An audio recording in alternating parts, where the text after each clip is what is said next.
कहीं न कहीं सीमांचल का जो मुद्दा है वो पिछले 2 चुनाव से बहुत गर्म रहा। इस चुनाव में भी सीमांचल डेवलपमेंट काउंसिल का जो मुद्दा है वो बहुत ज़ोरों शोर से डिस्कस में रहा है। उसके अलावा अलीगढ़ मुस्लिम यूनिवर्सिटी का जो किशनगंज कैंपस है, एक साथ मुर्शिदाबाद कैंपस और केरला कैंपस शुरू हुआ था। वो 2 कैंपस जो केरला और मुर्शिदाबाद के थे वो कामयाबी के साथ चल रहे हैं। लेकिन जो किशनगंज का कैंपस है वो अब तक कामयाब नहीं हो सका। तो इसको लेकर के आप लोगों ने कोई एक्टिविटी किया है, कुछ प्लान आपका है? देखिए, सीमांचल के ताल्लुक से आप बता रहे हैं तो सीमांचल तो आप सच्चर कमेटी की रिपोर्ट आपने देखा होगा। 2006 की जो रिपोर्ट है वो बहुत दयनीय स्थिति पूरे भारत में जो है सीमांचल को दिखाया गया है। दिखाया ही नहीं गया है बल्कि वो स्वाभाविक रूप से उस स्थिति में है। बिल्कुल। तो 2006 में वो रिपोर्ट तैयार हुई लेकिन उस पर कोई अमल प्रैक्टिकल में नहीं हो पाया। अब जब जाएंगे वहाँ ग्राउंड लेवल पर देखेंगे, शैक्षणिक स्तर बहुत दयनीय है, अस्पताल की व्यवस्था बहुत दयनीय है, स्कूल की व्यवस्था बहुत दयनीय है, वहाँ पर जो है सड़कें की व्यवस्था दयनीय है, बाढ़ का एक बड़ा मसला है वहाँ पर। बिल्कुल। तो इस तरह के ढेरों मसाइल हैं वहाँ पर।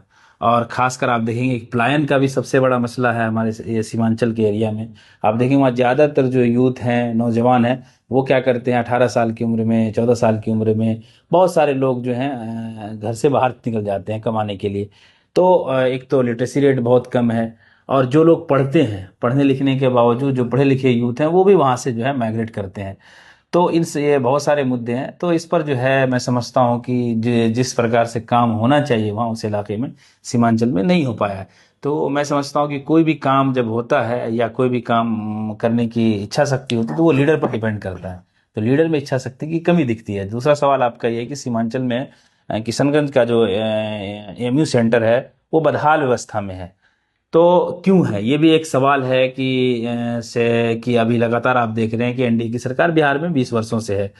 तो 20 वर्षों से बिहार में एनडीए की सरकार है, और जो है 12-13 वर्षों से जो है केंद्र में भी एनडीए की ही सरकार है। उसके बावजूद जो है एमयू का जो फंड है वो रिलीज नहीं हो पा रहा है, उस सेंटर का फंड। वहाँ जमीन के मसले हैं वो भी सॉल्व नहीं हो पा रहा है। तो कहने का मसला ये है कि या तो ऐसा लगता है कि सरकार की इच्छा शक्ति नहीं है। जब तक दृढ़ इच्छा शक्ति नहीं होगी सरकार की तो मैं समझता हूँ कि कोई भी समस्या का समाधान नहीं हो सकता है। तो हम लोगों का एक प्लान ये भी है कि अगर अभी तो हमने इलेक्शन पर जो है हमने